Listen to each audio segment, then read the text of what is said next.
আসসালামু আলাইকুম। আমি এখন একটা পুডিং বানাবো, আপনারা দেখেন।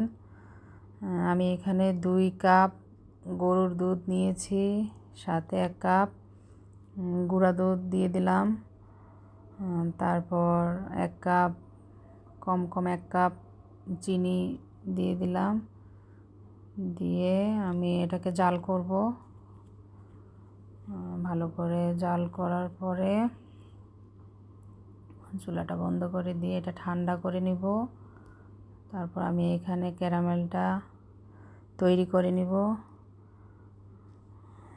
আপনারা দেখেন, একটু পানি দিতে হবে, দিয়ে তারপর ক্যারামেলটা তৈরি করতে হবে। আমি একটু কড়া ক্যারামেলটা পছন্দ করি, তার জন্য আমি ক্যারামেলটা একটু কড়া করে নিলাম। তো আমার ক্যারামেলটা তৈরি হয়ে গেল। এখন আমি এটা ঠান্ডা হইতে দিয়ে দিব পানিতে। এটা ঠান্ডা হোক। আমি এখানে 5টা ডিম দিব। আমি ডিমগুলি ভেঙে নিচ্ছি। এখন আমি দুধটা ঠান্ডা করে নিলাম। এখন এই যে 5টা ডিম আমি দুধের সাথে দিয়ে দিব। তো দিয়ে আমি একটু এটাকে মিক্স করে নিব ভালোভাবে।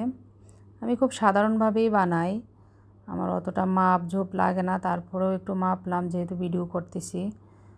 একটু মিক্স করে 2-3 ফোঁটা ভ্যানিলা এসেন্স দিয়ে দিলাম,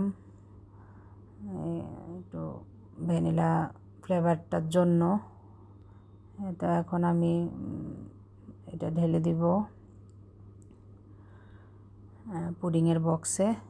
এখন আমি প্রেসার কুকারে দিয়ে দিব একটু পানি দিয়ে। তো দিয়ে দিলাম, মুখটা লাগিয়ে দিলাম, প্রেসার কুকারের ঢাকনাটা আটকায়া চুলাটা জ্বালাই দিলাম। বাস 20টা সিটি দেওয়ার পরে আমার পুডিং রেডি। এখন আপনারা দেখেন, এই তো আমি একটু গরম তো বের করে নিচ্ছি। তো দেখেন আমার পুডিংটা একদম খুব ভালোভাবেই হয়ে গেল। দেখেন, এখন আমি ঢালবো। ঢালাটা একটু রিস্ক, তারপরও আমার সমস্যা হয় না, আমার অভ্যাস হয়ে গেছে। তো দেখেন একদম খুব সুন্দর একটা পুডিং হয়ে গেছে।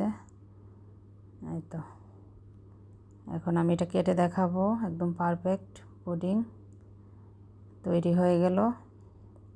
আপনারা বানায় দেখবেন, খুব মজা, খুব সাধারণ, খুব মজা। আমার মেয়ে একটু টেস্ট করে দেখছে কেমন, বললো যে খুব মজা হয়েছে।